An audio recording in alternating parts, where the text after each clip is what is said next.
Bien, c'est vrai qu'avec Louis Giscard d'Estaing, je partage un certain nombre d'orientations sur le désengagement de l'État, mais moi j'ai la mémoire un peu moins courte parce que je suis socialiste et quand le gouvernement socialiste déconne, je le dis, et le désengagement de l'État, et tu as raison, se poursuit hélas, puisque c'est vrai qu'on a été obligé de mettre une taxe additionnelle à une certaine époque parce que le gouvernement Raffarin avait ramassé 63 millions d'euros au SMTC, mais moi j'ai pas la mémoire courte, donc je partage ton avis, mais on s'arrête pas de 2012, on peut remonter un petit peu avant, à partir des années 2002. Voilà, je le dis sans polémique et en toute amitié pour toi, Louis.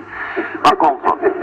Mais il n'était pas dans le gouvernement Raffarin. Il n'était pas dans le gouvernement Raffarin, mais il était dans la majorité. Ben, après, je sais bien que des fois on ne se fait pas entendre quand on est député.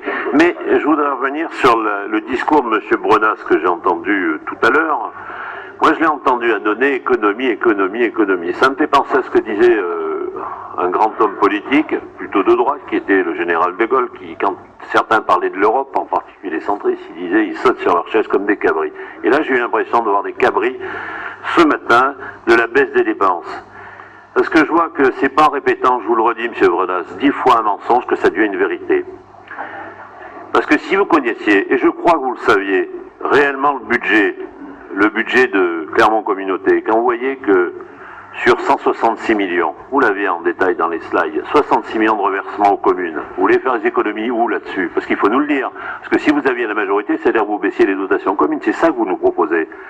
24 millions, 24,9 de dépenses de personnel, ce qui représente à peu près 15,2% sur la totalité de nos dépenses, qui est très faible. 19 millions 6 de subventions au budget annexe. C'est les transports, c'est celui-là, oui, celui-là qu'on a été obligé d'augmenter parce qu'il y avait un désengagement de l'État. Il y a les zones, et toutes les zones industrielles, toutes les vocations économiques, ce qui est notre première compétence, je vous le rappelle, donc on fera des économies sur quoi là-dessus? C'est-à-dire qu'il ne faut pas refaire nos zones, il ne faut rien refaire. 19 millions 6, 19 millions 9 de contributions. Je vous rappelle, c'est le SDIS, c'est la sécurité, pour presque 10 millions sur ces 19 millions. Et le reste, c'est subventions au sport et à la culture. Et à tout un tas d'autres organismes. Donc il faudra nous expliquer, il faudra faire des économies. 16 millions, écoutez-moi bien, 16 millions de charges caractère général, c'est-à-dire qu'il faut baisser d'un degré les piscines, c'est quoi? C'est pas très sérieux. Moi je vous le dis, que vous confondiez le ROB et le DOB, ok, et les budgets, je peux le comprendre, mais sauf que vous faites, soit vous êtes autiste, soit vous êtes de mauvaise foi, soit vous êtes incompétent.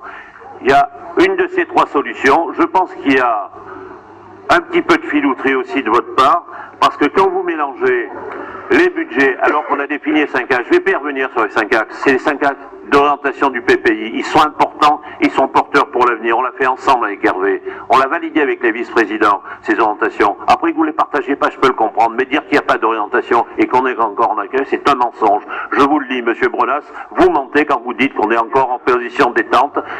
Oui, le projet, il va être présenté au budget. Je vous rappelle qu'on est dans le ROB, on n'est pas dans le vote du budget. Et dans le vote du budget, on présentera les choses. Donc, ne confondez pas les deux. Donc, je vous le redis, moi, franchement, je comprends un certain nombre de choses. Mais faire de la politique de grébouille comme vous l'avez fait ce matin, c'est pas digne de votre niveau. Vous êtes meilleur souvent.